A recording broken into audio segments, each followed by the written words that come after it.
జై సద్గురు ప్రభు మహారాజ్ కీ జై.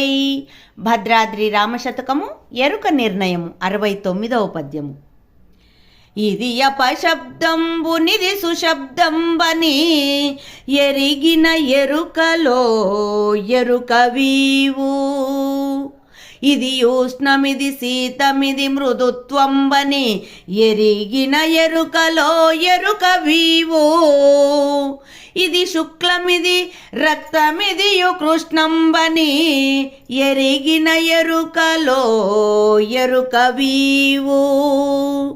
ఇది మధురంబామ్లమిది లవణంబని ఎరిగిన ఎరుకలో ఎరుకవీవు.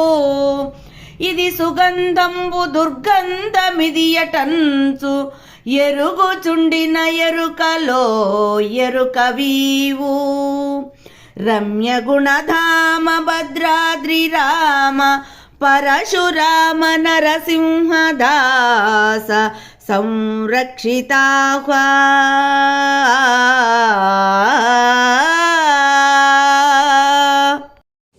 జై నిజ గురుభ్యో నమ. జై అమలాంబ సమేత అనుభవానంద రాజయోగీంద్ర ప్రభుస్వాముల వారి దివ్య చరణారవిందములకు ద్వాదశి వందనములు సమర్పించుకొనుచు శ్రీమద్ పరశురామ నరసింహదాసు గారిచే విరచితమైన భద్రాద్రి రామశతకం నందు ఈరోజు మనం 69వ పద్యం ఎరుక నిర్ణయాన్ని గూర్చి కొనసాగిస్తూ ఉన్నాం. దీనికి మునుపు పద్యంలో ఎరుక నిర్ణయాన్ని చేస్తూ ఇది ఘటం ఇది పటం అని తెలియజేశారు. అంటే ఆ చిద్రూపమైనటువంటి విధానం ఎలా ఉంటుంది, ఆ ఎరుక యొక్క లక్షణం ఎలా ఉంటుంది అనే విషయాన్ని దీనికే పరశురామ లింగమూర్తి గారు అంటారు. ఇది ఘటం విధి పటం విధి గృహం విధి కుడ్యమిది ఎరణ్యము శైలమిది ఎటంచు. ఇది భూమి ఇది జలం వితడు వైశ్వానరుండిది గాలి ఆకాశం విధి ఎటంచు. నితడు దివాకరుండితడు నిశాకరుండివి తారలు గ్రహంబులివి ఎటంచు. ఇవి అచేతనములవు నివి చేతనములంచు ఇతడాతడతడీతడే నటంచు. నరయనా కంటే భిన్నంబులై జడంబులైన బాహ్య పదార్థ సంహతుల నెల్ల సాధనము లేక ఎరిగెటి సాక్షి నగుట. నేను చిద్రూపకుడ సుమ్ము వానరేంద్ర అంటాడు శ్రీరాములు ఆంజనేయులతో సీతారామాంజనేయ సంవాదంలో. తద్విధానంగానే ఏమన్నారు అక్కడ, ఎరిగేటువంటి సాక్షి. ఇతడాతడని అతడే ఇతడని ఏదైతే ఎరుగుతూ ఉన్నదో అదే ఎరుక యొక్క నిర్ణయం. అందుకే చెప్తున్నారు ఇక్కడ, ఇది అపశబ్దంబు నిది సుశబ్దంబని ఎరిగిన ఎరుకలో ఎరుక నీవు. ఇది సరైనటువంటి శబ్దము కాదని, ఇది అపశబ్దమని, ఇది సరైనటువంటి శబ్దమని, ఇది మంచి మాట అని, ఇది చెడు మాట అని ఏదైతే ఎరుగుతూ ఉన్నదో, ఏదైతే వ్యత్యాసాన్ని చేస్తూ ఉన్నదో అలా ఎరిగినటువంటి ఎరుకలో ఎరుకైనటువంటి వాడవు నీవు శిష్య.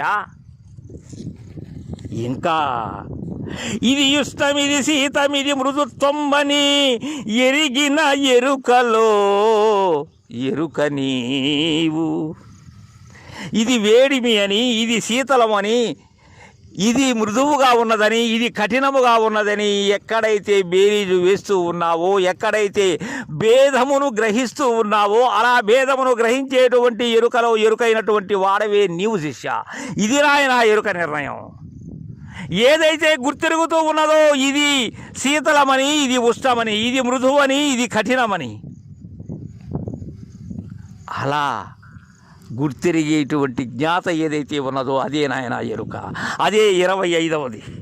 ఇంకా శిష్య, ఇది శుక్లమిది రక్తమిదియు కృష్ణంబని ఎరిగిన ఎరుకలో ఎరుక నీవు.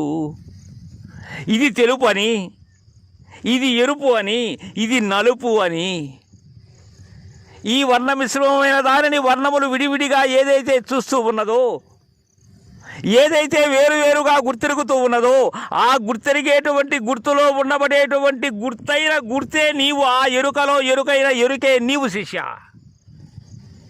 ఇది మధురం ఇది ఆమ్లం ఇది లవణంబని ఎరిగిన ఎరుకలో ఎరుక నీవు.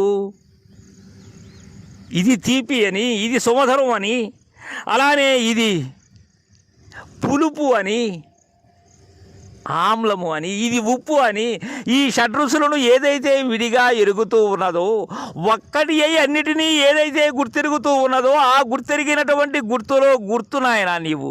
అలా ఎరిగినటువంటి ఎరుకలో ఎరుక నీవై ఉన్నావు శిష్య. ఇది సుగంధంబు దుర్గంధమిదియటంచు ఎరుగుచుండిన ఎరుకలో ఎరుక నీవు. ఇది సువాసన అని, ఇది దుర్వాసన అని, ఇది మిశ్రమ వాసన అని, ఇది సువాసనలో దుర్వాసన అని, దుర్వాసనలో సువాసన అని ఏదైతే గుర్తెరుగుతూ ఉన్నావో ఆ గుర్తెరుగుతూ ఉండబడేటువంటి గుర్తులో గుర్తెరిగేటువంటి గుర్తైన ఎరుక నీవే శిష్య.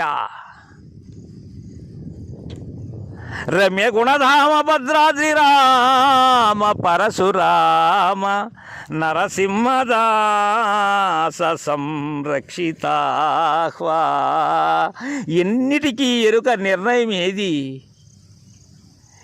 ఏదైతే గుర్తెరుగుతూ ఉన్నదో, గుర్తెరిగి తనకు తానుగా విశ్లేషణ చెందుకొని ఇది అది అని అంటూ ఉన్నదో,